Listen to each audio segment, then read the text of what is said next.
All right. So this is another thing that we were going to talk about today. Antonio Fauci was very upset that the Trump campaign the Trump campaign used something that he had said back in March against him. Not only took it out of context, but also went as far as to deliberately misrepresent what his point of view was and make it seem like he was endorsing a presidential candidate when he has never endorsed a presidential candidate in his tenure. Director of the National Institute of Allergy and Infectious Diseases at the NIH and a key member of the White House Coronavirus Task Force. Dr. Fauci, good to have you back. I do have to ask you about this Trump campaign advertisement where you're on camera saying, quote, "I can't imagine that anybody could be doing more." You quickly came out with a statement that noted that that sentence had been taken out of context. You were talking about the whole of government response, not President Trump. And of course, you've never endorsed a presidential candidate in your 5 decades of public service. Should the Trump campaign take this ad down? You know, I think so, Jake. I think it's really What is this? A professional ottoman? What is a professional ottoman? A grifter? Yeah, someone you can put your feet on, dude. Professionally, you can pay them to put your... and really disappointing that they did that. It's so clear that I'm not a political person, and I have never either directly or indirectly endorsed a political candidate. And to take a completely out of context statement and put it in, which is obviously a political campaign ad, I thought was really very disappointing. What would you say if I told you I heard that the Trump campaign was actually preparing to do another ad featuring you? You know, that would be terrible. I mean, that would be outrageous if they do that.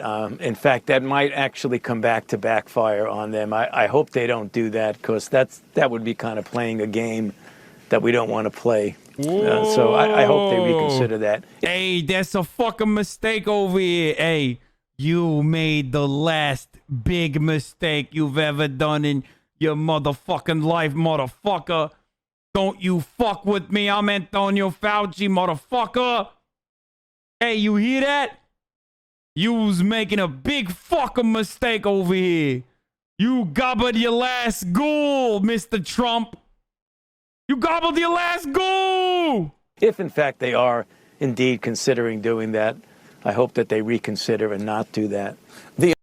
You've misrepresented your last Fauci over here.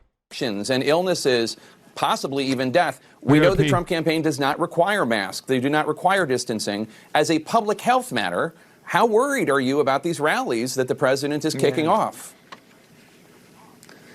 You know, Jake, I'm glad you used that word as a public health matter, because put aside all of the issues of what political implications a rally has, and just put that aside and look at it purely in the context of public health. We know that that is asking for trouble when you do that. We've seen that when you have situations of congregate settings where there are a lot of people without masks. The data speak for themselves. It happens.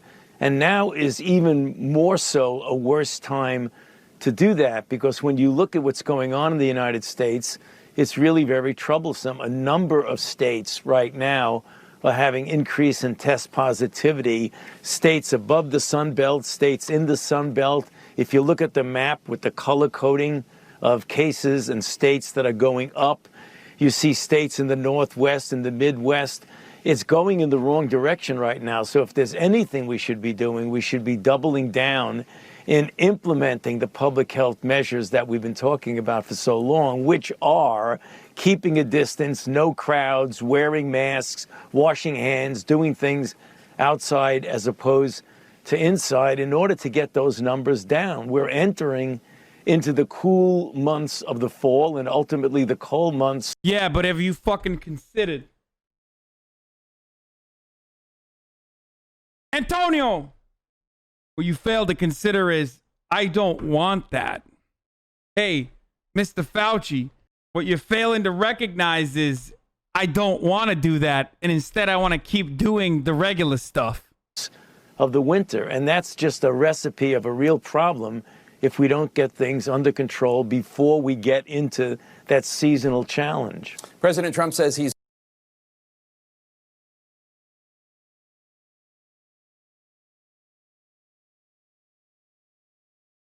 He looks depressed. I mean, yeah, because being in his position is always a depressing position. Like, you literally have to deal with, you have to always strike a delicate balance where your entire job revolves around like not being so over the top that like people won't believe you the next time around, but also not being so careless that, you know, your words lead to potentially millions of people dying. So he knows that like this administration that he's working with has failed to do the right thing and have killed nearly 250,000 people. How the fuck wouldn't you be devastated? The worst part is like he can't even say anything about it, because then he's no longer part of the team and potentially there to at least do something about it and like be able to speak out against it. He worked fine with Reagan, Clinton, Bush, and Obama. Yeah, that's the other thing, actually. I mean, with Reagan, yeah, I mean, I don't know. Back then, during the AIDS crisis, he was still very heavily criticized for understandable reasons. Why does Fauci look like he followed an e-girl makeup tutorial? Yeah.